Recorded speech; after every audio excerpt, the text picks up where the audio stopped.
ব্যাপক অপরচুনিটি দেশ সত্যি কথা বলতে। প্রায় আপনার 70 লাখ টাকার মতো বাংলা নিয়ে আসলে সে 1 বছর ব্যবসা করলে যদি শুট করে তার ব্যবসা বুঝে পরিশ্রম করতে পারে, সে 1 বছরে 60-70 লাখ টাকা আর্নস করা কোনো ব্যাপারে না। Foi no olhar que tudo começou. Nem sei bem como o coração se entregou. Você chegou sem avisar e de repente eu não pude mais respirar. Latin আমেরিকার দেশ ব্রাজিলে কাজ ও ব্যবসার ক্ষেত্রে অপার সম্ভাবনা দেখা দিয়েছে বাংলাদেশিদের। বিশ্বের চতুর্থ বড় দেশটি 85 লাখ বর্গ কিলোমিটারেরও বেশি আয়তনে, লোকসংখ্যা মাত্র 21 কোটি। দেশটির বড় শহরগুলোতে অভিবাসীদের সংখ্যাও খুব বেশি নয়। 2000 সাল থেকে সেখানে বাংলাদেশিরা যাচ্ছেন, কিন্তু বেশিরভাগই থাকছেন না। নানা অবৈধ পথ ব্যবহার করে অনেকেই চলে যাচ্ছেন আমেরিকা, মেক্সিকোতে, যা একেবারেই বিপজ্জনক।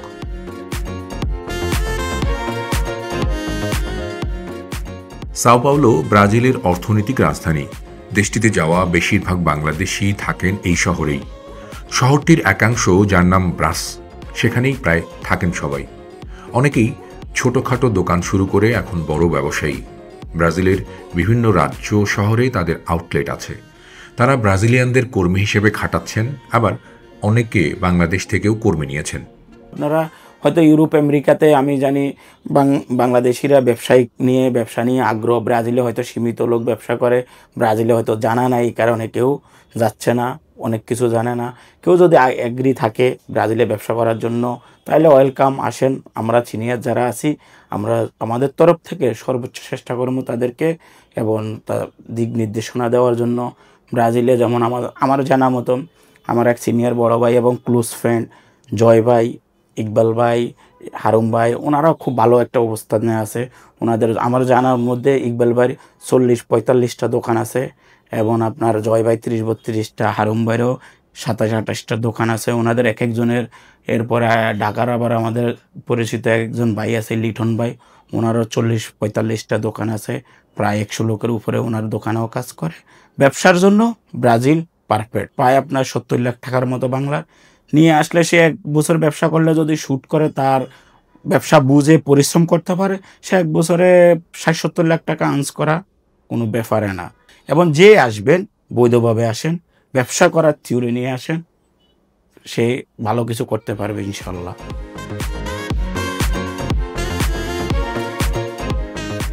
বিশ্বের অন্যতম অভিবাসী বান্ধব দেশ ব্রাজিল। স্থানীয়রা ভিনদেশীদের সম্মানের চোখে দেখেন, তাদের বাড়াবাড়ি আড়াআড়ি নেই, আর তুলনামূলকভাবে জীবনযাত্রার ব্যয়ও কম সেখানে। তাই বাংলাদেশি অভিবাসন প্রত্যাশীদের কাছে ব্রাজিল সম্ভাবনার নতুন গন্তব্য হতে পারে বলে মনে করছেন সেখানে থাকা পুরনো প্রবাসীরা। যদিও ব্রাজিলে যাওয়া, সেখানকার ভিসা পাওয়া একেবারেই সহজ নয়। প্রচুর বাংলাদেশি ব্রাজিলে আছেন, প্রায় 4 থেকে 5 হাজার হবে স্টে করতেছে, বিভিন্ন ওয়ের মাধ্যমে ওনারা গিয়েছেন। আমি মনে করি ব্রাজিলে যারাই যান, যদি কেউ ব্রাজিল এবং লাতিন আমেরিকা পুরোটাই একটা ব্যাপক অপরচুনিটির দেশ, আর ব্রাজিল বিশেষ করে ইমিগ্রেশনের জন্য রাস্তাটা ওরা খুলে রেখেছে। ব্রাজিলের মানুষ তাদের সমমান চোখে দেখে, তারা দেখে ছোটো চোখে দেখে না বা কোনো কিছু করে না। এর প্রথম উদাহরণ হলো হাইতিয়ান, ভেনেজুয়েলান, লেবাননিজ এবং আফগানিস্তানিদেরকে ব্রাজিল যেভাবে আপনার তাদের দেশে আশ্রয় দিয়েছে এবং ব্রাজিলিয়ানরা যেভাবে তাদের সাথে বিহেভ করে একসাথে চলাফেরা করতেছে, সেই হিসেবে বলতে পারি যে ব্রাজিল যে ওয়ার্ল্ডের মধ্যে অন্যতম একটা কান্ট্রি যারা তাদের দেশের মানুষের সাথে অন্য দেশের মানুষকে কোনো ভেদাভেদ করে না। ব্যাপক অপরচুনিটি দেশ সত্যি কথা বলতে। কেউই ইলিগেলভাবে থাকার কোনো চিন্তাভাবনা বা ইলিগেলভাবে যাবার চিন্তাভাবনা করবেন না, এতে ভবিষ্যতের জন্য ব্যাপক ক্ষয়ক্ষতি আছে। ব্রাজিলের ভিসা আগে খুবই কঠিন ছিল। বাংলাদেশের নাগরিকদের ভিসা নেওয়ার জন্য একসময় দিল্লির দূতাবাসে যেতে হতো।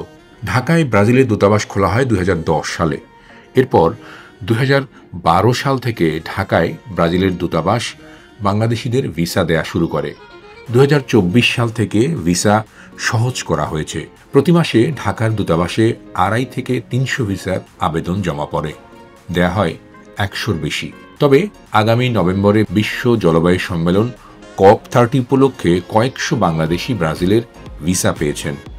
এই বিশ্ব সম্মেলনের মাধ্যমে ব্রাজিলের সাথে বাংলাদেশের সম্পর্ক আরও গভীর হবে বলে মনে করছেন দেশটির রাষ্ট্রদূত পাউলো ফার্নান্দো দিয়াস ফেরেস। In the Brazilian market, so it's another opportunity for Bangladesh. We have something that I think that would be nice, that for instance, the area in which we could help in a faster manner, it would be agriculture. Because as I said, everything we did there in the last 50 years is perfectly, applicable to Bangladesh. But this is a complicated area everywhere. Agriculture is a delicate matter. People are very careful about that. And I understand because you need this kind of food security. But the problem is, if we can move on in this area,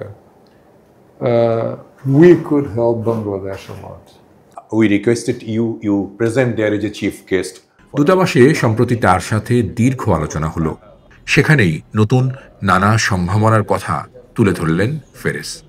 So it was mostly visas for business or for family reunion. So what this means, it means that you have Bangladeshis living in Brazil. Okay, their lives are on track, and now they are trying to bring over their families, right? Which is good.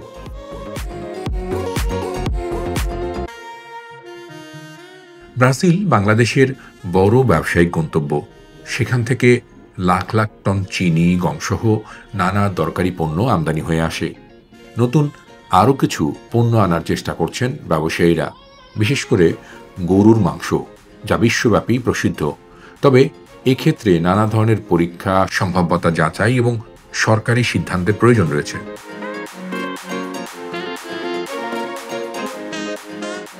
শঙ্কার বিষয় হচ্ছে Brazilian police সেখানকার বড় শহরগুলোতে থাকা বাংলাদেশি নাগরিকদের সে দেশে মানব পাচারের সাথে যুক্ত থাকার প্রমাণ পেয়েছে। কিছুদিন আগে সাইফুল্লাহ আল মামুন নামে এক বাংলাদেশিকে ব্রাজিলিয়ান ফেডারেল পুলিশ গ্রেপ্তার করে, যাকে বিশ্বের অন্যতম কুখ্যাত মানব পাচারকারী হিসেবে উল্লেখ করে তারা।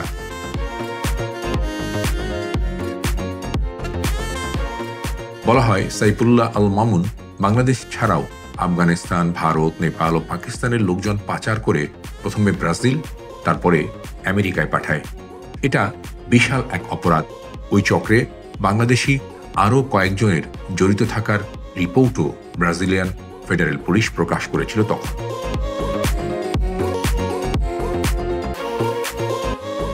তবে বৈধভাবে ওয়ার্ক ভিসা নিয়ে ব্রাজিলে যাওয়ার পথ কিছুটা সহজ। সেখানে থাকা কেউ যদি স্পন্সর করে, কাজ দেয়, তাহলে ভিসাও মেলে, আর সেজন্য খরচও খুব বেশি নয়।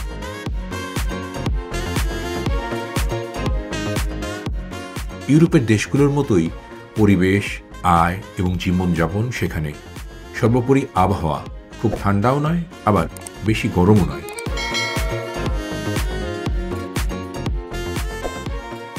ব্রাজিলে অভিবাসীরা স্থায়ী বসবাসের অনুমতি পাওয়ার পর নাগরিকত্বের জন্য আবেদন করে পাসপোর্ট পেতে পারেন।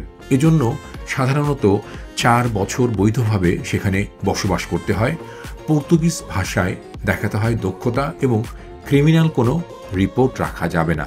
কিছু ক্ষেত্রে 1 থেকে 1.5 কোটি টাকা বিনিয়োগের মাধ্যমেও ব্রাজিলে স্থায়ীভাবে বসবাসের সুযোগ পাওয়া যায়। তবে তার জন্য আলাদা শর্ত ও ক্ষেত্র আছে।